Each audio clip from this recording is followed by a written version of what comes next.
આવતા ગુરુવાર પછી જે ડુંગળીની હરાજી વેચાણ થાય એમાં શું થાય એ અમે નક્કી કરશું. એમાં જો કાંઈ પાછા ગડબડ ગોટાળા કરશે તો પાછું આપણું આંદોલન તો શરૂ થશે. મારું નામ વાળા ભરતસિંહ પોપટભા, પ્રદેશ પ્રમુખ ખેડૂત કલ્યાણ સંગઠન. આજ મહુવા માર્કેટિંગ યાર્ડમાં ખેડૂતોને સફેદ ડુંગળીમાં ભાવમાં જે ઘટાડો આવતો હતો વારે વારે એ બાબતે આજે ખેડૂતોનું એક સંમેલન રાખ્યું હતું.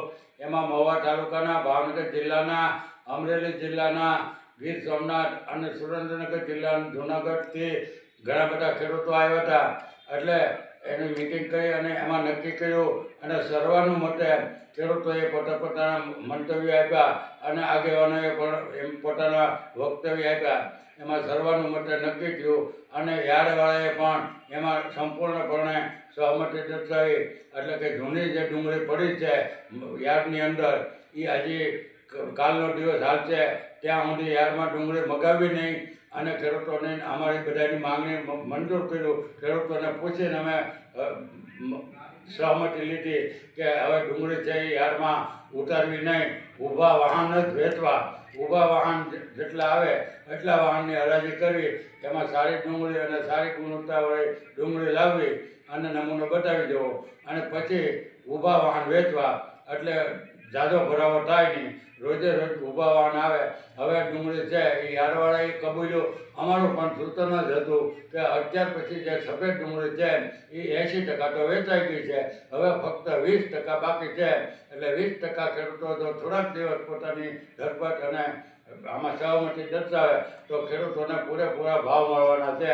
પણ અત્યારે એવું નક્કી થયું, છેલ્લે મિટિંગ પૂરી થઈ એટલે યાર્ડના વાઇસ ચેરમેન અને સેક્રેટરી આવી અને ખેડૂતોને પોતાની રૂબરૂમાં હાજરીમાં અમારી હાજરીમાં ખાતરી આપી કે જ્યારે આ નવી ડુંગળી આવશે ગુરુવારથી એના પ્લાસ્ટિકની થેલીમાં આવી છે તો 150 રૂપિયાથી અને કંટાની થેલીમાં સફેદ ડુંગળી છે તો 175થી શરૂઆત કરી અને 200 સુધી પુગાડવાની કોશિશ કરશે અને 200 રૂપિયા ખેડૂતોને મળી રહે એવા યાર્ડના તમામ પ્રયાસ હોય છે.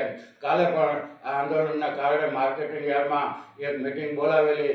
એમાં વેપારી, ડીએડેશનવાળા, માર્કેટિંગ યાર્ડના તમામ નેતાઓ નક્કી કરેલું કે કોઈ પણ વેપારી હવે આંદોલન થયું અને ખેડૂતોનો રોજ ફાટી નીકળ્યો એટલે કોઈ પણ વેપારીએ કમિશન એજન્ટે એમ કે બહાર ખટારા બારોબાર વેચાય એમાં કમિશન લેવાનું દાખવવું નહીં અને ખેડૂતોને ડુંગળી બહાર વેચવી નહીં, યાર્ડમાં જ વેચવા લાવવી એવું સર્વાનુમતે યાર્ડે નક્કી ઠરાવમાં કરાવ્યો છે. અને ભાડા કે જે કંઈ ખેડૂતોને માર પડતો હતો એમાં ખેડૂતોનો ઓછો માર પડે એવું યાર્ડવાળાએ સહમતિ દીધી. પણ કાલની મિટિંગમાં જે માજી ચેરમેન આવ્યા હતા એને ક્યાંક ને ક્યાંક ખેડૂતની વિરોધમાં વાત કરી એવી ગુપ્ત માહિતી અમને મળી છે. એટલે માજી ચેરમેન છે એ ખેડૂતની વિરોધમાં છે અને ડીએડેશન અને વેપારીની તરફેણ કરે છે એવી ઘણા સમયથી ખેડૂતોની વાત જ હતી. અને ખેડૂતો ઘણા વર્ષોથી કહેતા કે માજી ચેરમેન છે એ ખેડૂતોને છેતરવાના ધંધા કરે છે, આ તો એક ઓલા દાખલા જેવું બેહાડી દીધું. અને ઘણા ખેડૂતો કહેતા પણ ખરા કે છોકરો જુગારમાં જો 40 કરોડ હારી જાય તો પછી યાર્ડનું 80 કરોડનું કરી નાખે.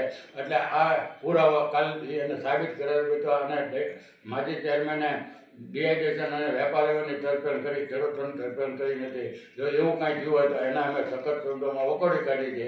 પણ અત્યારના ચેરમેન અને સેક્રેટરી બધાએ બહુ હારા તેવું વાત નથી, પણ આંદોલનના કારણે ખેડૂત તરફી એને નિર્ણય લીધો છે એને અમે આવકારીએ છીએ. અને આવતા ગુરુવાર પછી જે ડુંગળીની હરાજી વેચાણ થાય એમાં શું થાય એ અમે નક્કી કરશું. એમાં જો કાંઈ પાછા ગડબડ ગોટાળા કરશે તો પાછું આપણું આંદોલન તો શરૂ થશે.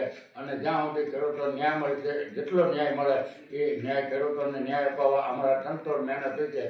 અમે ખેડૂતોને કીધું કે તમારે ડુંગળી લાવવી જ ન જોવે, યાર્ડવાળા ભલે જાહેરાત કીધા કરે તમે તો ડુંગળી ન લાવો તો તમને એક મણના 300 રૂપિયા મળે એમ છે. પણ ખેડૂતોને જો રાતોરાત લાવીને બધી વેચી નાખવી, લૂંટાઈ જવું હોય તો એમાંય પાછું એને કોઈ રોકી તો શકે નહીં. પણ અમે ખેડૂતોને આહવાન કર્યું છે, ખેડૂતો એમાં સહમત થયા છે. હવે ગુરુવારે શું ખબર થાય એ જોવાનું જો. અને આગામી દિવસોમાં કાંઈ પણ થાય તો અમે આંદોલન તો કરશું. આજનું આંદોલન સફળતાપૂર્વક સારી રીતે થયું અને તમામ તંત્રએ પણ એમાં સારો સહકાર આપ્યો અને ખેડૂતો પણ મોટી સંખ્યામાં આવ્યા હતા.